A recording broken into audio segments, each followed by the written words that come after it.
બનાસકાંઠાના મુખ્ય મથક પાલનપુર શહેર સ્થિત બિયારણની એક એવી કંપની જેણે ભારતમાં સૌ પ્રથમવાર બ્રાન્ડ એમ્બેસેડર તરીકે ખેડૂતની પસંદગી કરી। ભારતમાં સૌ પ્રથમવાર કન્વરજી વાધનિયા નામના ખેડૂતની બ્રાન્ડ એમ્બેસેડર તરીકેની પસંદગી થઈ। બનાસકાંઠાના ડીસા તાલુકાના રાણપુર ગામના એક ખેડૂત જેઓ ઓછી જમીન હોવાના નાતે શાકભાજીના ઉત્પાદન તરફ દોટ મૂકી અને ઓછા રોકાણે ઓછી જમીનમાં વધુ આવક કઈ રીતે મેળવી શકાય એ હેતુથી તેમણે ચોળીનું વાવેતર કરવાનું વિચાર્યું। તેમણે માતૃ સીડ્સ કંપનીની મધુ જાતની ચોળીનું વાવેતર કર્યું। પોતાની સખત મહેનત અને મજૂરીથી એક વીઘામાં અંદાજિત 5 થી 7 લાખનું ઉત્પાદન મેળવી પોતાની આવકમાં વધારો નોંધાવ્યો। ખેડૂતના જણાવ્યા મુજબ તેમણે પાલનપુરની માતૃ સીડ્સ કંપનીનું મધુ જાત નામની ચોળીનું બિયારણ લાવી વાવેતર કરવામાં આવ્યું હતું, જેમાંથી તેમને સારો એવો ફાયદો દેખાતા તેમણે લગાતાર 2-3 વર્ષ આ જ બિયારણનું વાવેતર કરી આવકમાં વર્ષે ને વર્ષે વધારો જોવા મળતા રાણપુર ગામની આજુબાજુમાં કન્વરજી વાધણિયાના નામથી આ મધુ જાતની ચોળીનું બિયારણ પ્રખ્યાત થયું હતું।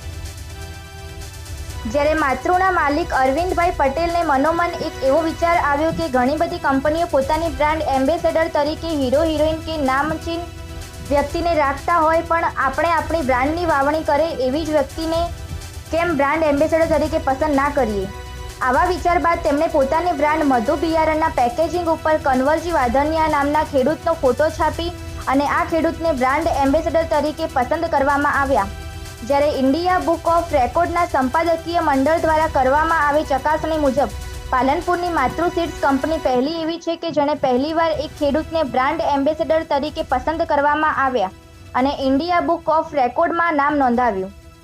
રિપોર્ટર રતનસિંહ ઠાકોર, બનાસકાંઠા। મારું નામ મનુષ પુરોહિત છે। હું માતૃ સીડ્સ સાથે છેલ્લા 3 વર્ષથી સંકળાયેલો છું। ખાસ કરીને એક અમારી બ્રાન્ડ એટલે કે માતૃની મધુ કરીને ચોળી આવે છે, એ ચોળી ડીસામાં કન્વરજી રામસિંહજી વઘાણિયાને અમે વાવેતર માટે આપી હતી।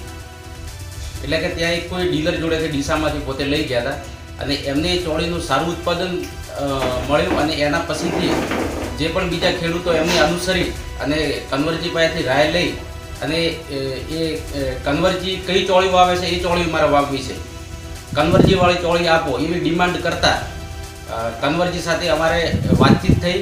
કન્વરજીને અમે કીધું કે ભાઈ કન્વરજી અમને સામેથી એવી રિક્વેસ્ટ કરી કે તમારી ચોળીનું જે પેકેટ છે એ પેકેટ ઉપર મારો ફોટોગ્રાફ મૂકો, જેથી આ ખેડૂતોને માર્કેટમાંથી સહેલાઈથી આ ચોળી ઉપલબ્ધ થઈ શકે। એટલે કન્વરજીને સંમતિથી અમે ચોળીના પેકેટ ઉપર કન્વરજીનો ફોટો મૂકી અને એ ચોળીને ડીસાના માર્કેટમાં અમે પુશ કરી છે।